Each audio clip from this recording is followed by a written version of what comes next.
Oke. Assalamualaikum warahmatullahi wabarakatuh. Shalom, Om Swastiastu, Namo Buddhaya, Salam Kebajikan. Perkenalkan, nama saya Muhammad Fikri Wibisha. Kali ini saya ingin melakukan presentasi mengenai hukum pidana yang ada pokoknya mengenai hukum pidana lah.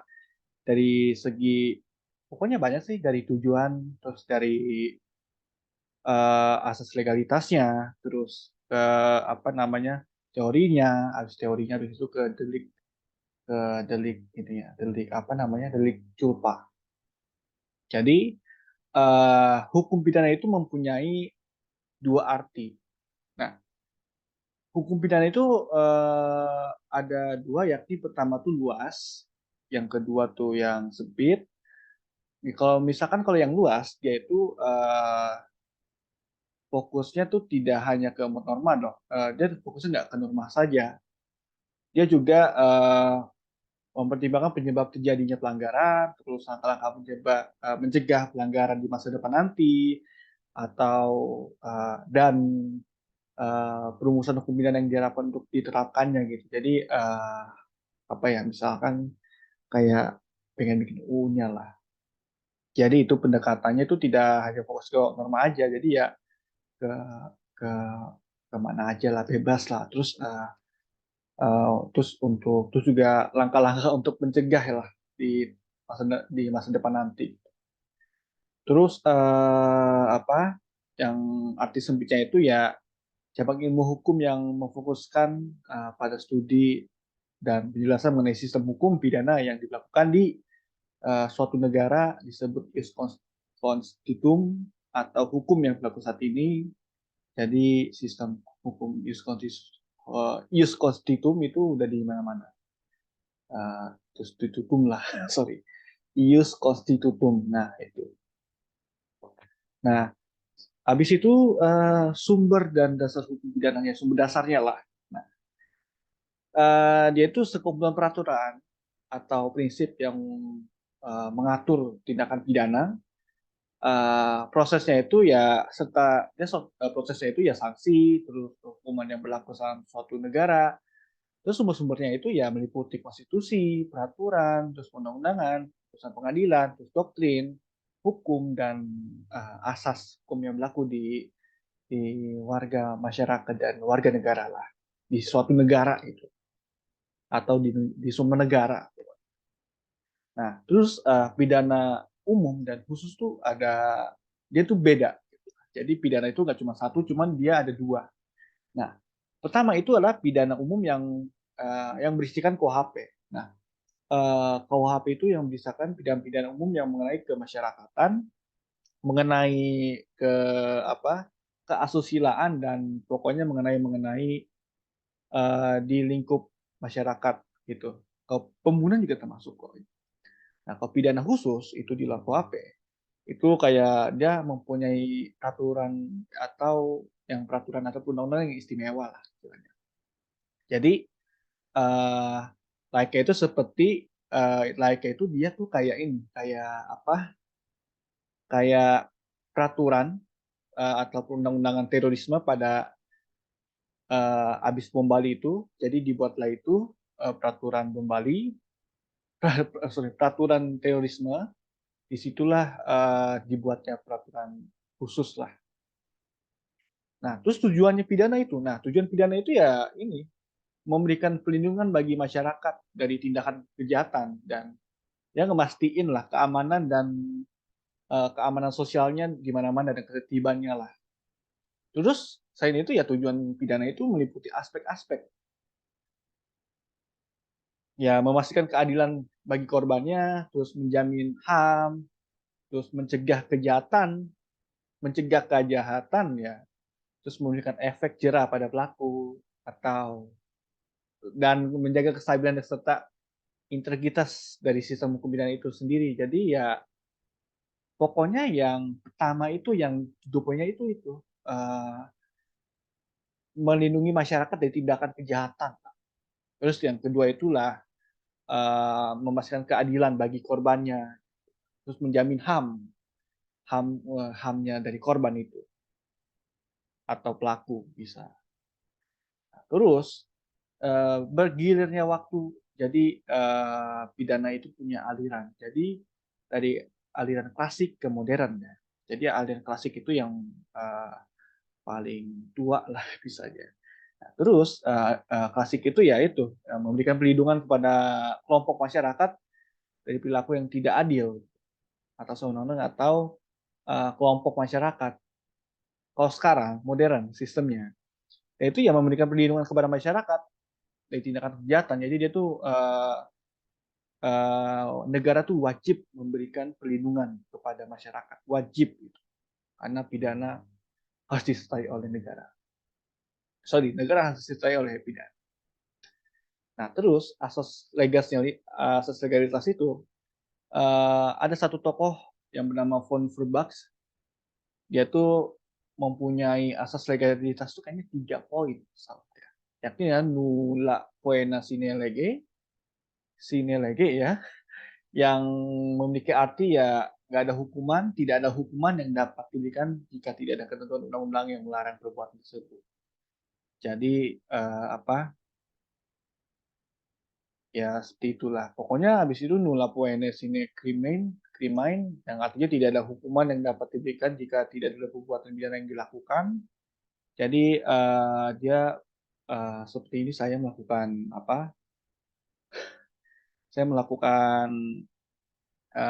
pokoknya lagi melakukan presentasi ya tidak melakukan hal yang berpidana lah. Saya kan menerangkan gitu. Nah, terus yang ketiga tuh nullum crimen sine poena legali itu adalah artinya dia itu ya tidak ada perbuatan pidana jika tidak ada hukuman yang diatur di dalam undang-undang. Lanjut, tujuan pidananya. Nah, tujuannya itu ya melindungi masyarakat dari kejahatan. Itu pertama. Kedua, itu mempertahankan keamanan dan ketertiban masyarakat, warga sosial. Nah, terus menjamin keadilan bagi korban kejahatan. Terus mencegah kejahatan dengan memberikan efek jerah kepada pelaku kejahatan, terus mempertahankan stabilitas integritas sistem pidana yang ada di negara itu. Nah, teori pidana itu ada 3. Nah, pertama tuh absolut. Nah, kalau absolut, kalau teori pidana absolut itu adalah yaitu pandangan yang menyatakan bahwa tindakan kejahatan harus selalu dihukum tanpa pandang bulu dan tanpa mementingkan faktor-faktor lain seperti latar belakang sosial, kondisi psikologis pelaku kejahatan lah. Nah, terus tujuan dari absolut ini yaitu dia tuh menegakkan hukum dan ketertiban serta memberikan efek jerah pada pelaku kejahatan. Nah, terus teori ini hukuman pidana ini dianggap sebagai kebutuhan moral harus dipenuhi. Hukuman yang keras dianggap sebagai cara yang efektif untuk mencegah kejahatan di masa depan. Nah, itu kalau misalnya absolut. Jadi ya tuh nggak pandang gitu. Dia nggak mandang faktor-faktor latar belakang sosial, dia nggak mandang gitu. Dari derajat manusia tuh dia nggak mandang. Nah, habis itu teori relatif. Nah, relatif ini ya dia tuh menentukan jenis dan tingkat pidana yang harus diberikan kepada pelaku kejahatan. Nah, dia tuh apa? Teori ini dikenal ada beberapa faktor yang dapat mempengaruhi keputusan hakim, terus menentukan pidananya, terus seperti latar belakang pelaku kejahatannya, terus motif pelakunya, serta situasi dan kondisi saat kejahatan dilakukannya itu. Nah, tujuannya ini untuk memberikan keadilan yang lebih proporsional sesuai dengan situasi kondisi yang kasus sedang dihadapinya. Kalau gabungan ini ya kombinasi gitu. Jadi dia penggabungan elemen-elemen dari beberapa teori, ya, ya teori pembahasan dan teori pencegahan. Nah, pendekatan ini yang mencoba untuk menggabungkan aspek-aspek positif dari setiap teori untuk mencapai tujuan yang lebih baik dalam pendekatan hukum pidana. Nah, terus teori ini mengakui bahwa tidak ada satu teori pun yang bisa memberikan solusi sempurna dalam mengatasi masalah hukum pidana. Sehingga perlu diadopsi pendekatan yang lebih komprehensif. Nah, terus para ahli hukum juga seringkali menggunakan pendekatan gabungan dalam membangun sistem hukum pidana yang efektif dan berfungsi lebih baik. Nah, terus di sini ada 3 masalah pada pokok hukum pidana. Pertama, perbuatannya. Perbuatan, kenapa perbuatan? Karena kalau perbuatan, perbuatan itu suatu hal niat.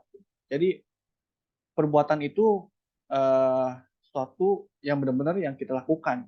Seperti misalnya kita ngebunuh orang gitu, atau kita maling, atau kita perkosa. Nah, setelah itu si korban atau si korban telah meninggal, dia tuh minta pertanggungjawaban atau keluarganya yang minta pertanggungjawaban. Nah, ini masuk ke pertanggungjawaban kesalahannya. Nah, setelah itu si pelaku ini eh, pastinya kena tersalir dengan hubungan sama pidana karena dia telah perbuatan yang dilarang oleh pidana, oleh peraturan pidana tersebut yang dilakukan atau diterapkan di negara tersebut. Nah, terus ada terkaitannya dengan kesengajaannya. Nah, jadi di pidana itu membedakan 3 jenis dalam bentuk kesengajaan ya, sorry. Yakni ada dolus directus, kesengajaan langsung atau niat, terus dolus indirectus yang tidak ada kesengajaan, atau dolus eventualis atau yang berganda. Nah, dia ini merupakan unsur penting dalam tindak pidana yang dapat menentukan tingkat kesalahan yang hukuman bagi pelaku kejahatan. Jadi kesengajaan kesengajaan itu ya penting karena kita kan pengen lihat apa yang dilakukan oleh pelaku ini. Kesengajaannya tuh apa gitu. Jadi ada 3 kesengajaan ya. Ada 3 kesengajaan. Nah, habis itu delik culpa. Nah, ini terkait juga. Nah, delik culpa ini juga ya ini ya tindak pidana kelalaian. Jadi merujuk pada suatu tindakan yang dapat menimbulkan kerugian atau bahaya bagi orang lain. Nah, akibat kealpaan atau kelalaian dari pelakunya, pada kasus delik culpa tidak terdapat niat atau maksud melakukan tindakan kejahatan, melainkan merupakan hasil dari ketidaksengajaan atau kecerobohan. Karenanya, tindakan pelaku dalam delik culpa dikenai hukuman yang lebih ringan dibandingkan dengan tindak pidana yang dilakukan disengaja lah atau niatnya dia. Terus, delik culpa itu ada jenisnya, yaitu ada 3. Ada culpa in vigilando, yaitu yang kelalaiannya mengawasi atau mengontrol orang lain, ya seperti seorang orang tua itu gagal mengawasi anaknya yang di bawah umur. Terus anaknya ini ya anak ini meninggal gitu misalkan apa anaknya dibayarin main gitu terus kelindes gitu sama truk gitu. Nah, orang tuanya yang kena atau bukan orang tuanya sih melainkan sopirnya itu. Cuman kan dia masuk ke lupa pasti sanksinya tuh lebih ringan dibandingkan yang ada niatnya. Habis itu culpa in custodiendo. Nah, ini kelalaian dalam menjaga atau merawat barang milik orang lain, kemudian hilang atau rusak. Nah, ini masuk ke jenis jenis ke barang atau barang yang hilang tanpa disengaja, terus orang ini tertuduh. Layaknya Anda seperti mungkin ya Anda tuh sewa mobil gitu misalnya. Terus Anda tuh lagi di parkiran, terus Anda parkir mobil, terus Anda kunci, terus Anda balik lagi ke mobil, hilang mobilnya. Itu ketidaksengajaan atau kecerobohan, misalnya gitu. Misalnya, atau Anda diminta gitu, disuruh jaga motor gitu lah. Nah, yang ketiga ini atau terakhir, ini adalah culpa in committendo. Nah, ini adalah kelalaian dalam melakukan tindakan tertentu. Seperti ketika seorang pengemudi mobil mengemudi dengan kecepatan yang tidak wajar dan menyebabkan kecelakaan. Nah, Ya itu, kayak si kasusnya si, Vanessa Angel. Jadi sopirnya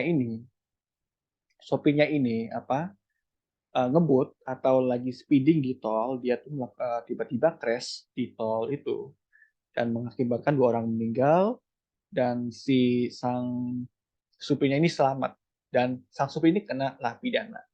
Jadi si supirnya ini masuk ke culpa incompetente. Itu adalah penjelasan mengenai hukum pidana yang saya jelaskan tadi, dari arti sempit dan luasnya, terus hingga sampai ke jenis kulpanya, jadi niat-niatnya lah pokoknya itu. Jadi sampai saat ini, sampai sampai di sini saja karena saya sudah selesai dengan pembahasan saya. Sekian terima kasih telah menonton video saya dan saya harap mudah-mudahan Anda paham dengan video yang saya jelaskan ini. Sekian, terima kasih. Wassalamualaikum warahmatullahi wabarakatuh.